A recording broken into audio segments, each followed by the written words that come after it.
जय श्री राम भक्तों। आज हम सुनेंगे अपरा एकादशी की पौराणिक कथा। अपरा अर्थात अपार अथवा अतिरिक्त, जो प्राणी एकादशी का व्रत करते हैं उन्हें भगवान श्रीहरि विष्णु की अतिरिक्त भक्ति प्राप्त होती है। इस कल्याणकारी व्रत के प्रभाव से भक्ति और श्रद्धा में निरंतर वृद्धि होती है। अपरा यानी अचला एकादशी ज्येष्ठ माह में आती है। इस व्रत को करने से 10 तरह के गंभीर पाप धुल जाते हैं। व्यक्ति यश, धन, कीर्ति पाता है। युधिष्ठिर कहने लगे कि हे भगवान, ज्येष्ठ कृष्ण एकादशी का क्या नाम है तथा उसका महात्म्य क्या है, सो कृपा कर कहिए। भगवान श्री कृष्ण कहने लगे कि हे राजन, यह एकादशी अचला तथा अपरा 2 नामों से जानी जाती है। पुराणों के अनुसार ज्येष्ठ कृष्ण पक्ष की एकादशी अपरा एकादशी है, क्योंकि यह अपार धन देने वाली है। जो मनुष्य इस व्रत को करते हैं वे संसार में प्रसिद्ध हो जाते हैं। इस दिन भगवान त्रिविक्रम की पूजा की जाती है। अपरा एकादशी के व्रत के प्रभाव से ब्रह्मा हत्या, भूत योनि, दूसरे की निंदा आदि के सब पाप दूर हो जाते हैं। इस व्रत के करने से परस्त्री गमन, झूठी गवाही देना, झूठ बोलना, झूठे शास्त्र पढ़ना या बनाना, झूठा ज्योतिषी बनना तथा झूठा वैद्य बनना आदि सब पाप नष्ट हो जाते हैं।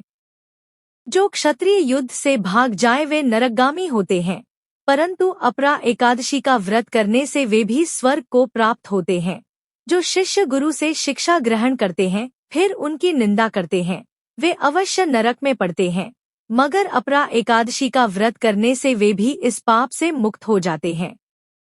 जो फल तीनों पुष्कर में कार्तिक पूर्णिमा को स्नान करने से या गंगा तट पर पितरों को पिंडदान करने से प्राप्त होता है, वही अपरा एकादशी का व्रत करने से प्राप्त होता है। मकर के सूर्य में प्रयागराज के स्नान से, शिवरात्रि का व्रत करने से, सिंह राशि के बृहस्पति में गोमती नदी के स्नान से, कुंभ में केदारनाथ के दर्शन या बद्रीनाथ के दर्शन, सूर्य ग्रहण में कुरुक्षेत्र के स्नान से, स्वर्णदान करने से अथवा अर्ध प्रसूता गोदान से जो फल मिलता है वही फल अपरा एकादशी के व्रत से मिलता है।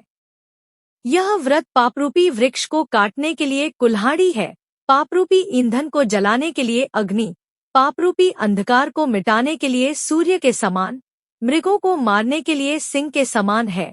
अतः मनुष्य को पापों से डरते हुए इस व्रत को अवश्य करना चाहिए। अपरा एकादशी का व्रत तथा भगवान का पूजन करने से मनुष्य सब पापों से छूटकर विष्णु लोक को जाता है।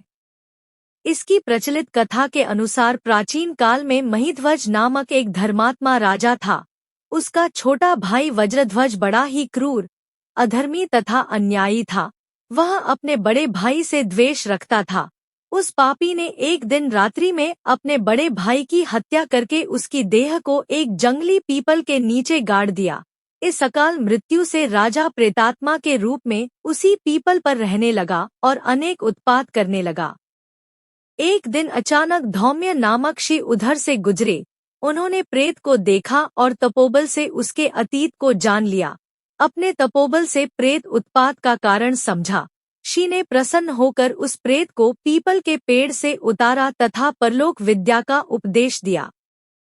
दयालु ऋषि ने राजा की प्रेत योनि से मुक्ति के लिए स्वयं ही अपरा अचला एकादशी का व्रत किया और उसे अक्ति से छुड़ाने को उसका पुण्य प्रेत को अर्पित कर दिया।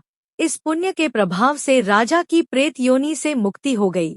वह ऋषि को धन्यवाद देता हुआ दिव्य देह धारण कर पुष्पक विमान में बैठकर स्वर्ग को चला गया। हे राजन, यह अपरा एकादशी की कथा मैंने लोकहित के लिए कही है। इसे पढ़ने अथवा सुनने से मनुष्य सब पापों से छूट जाता है। जय श्री हरि।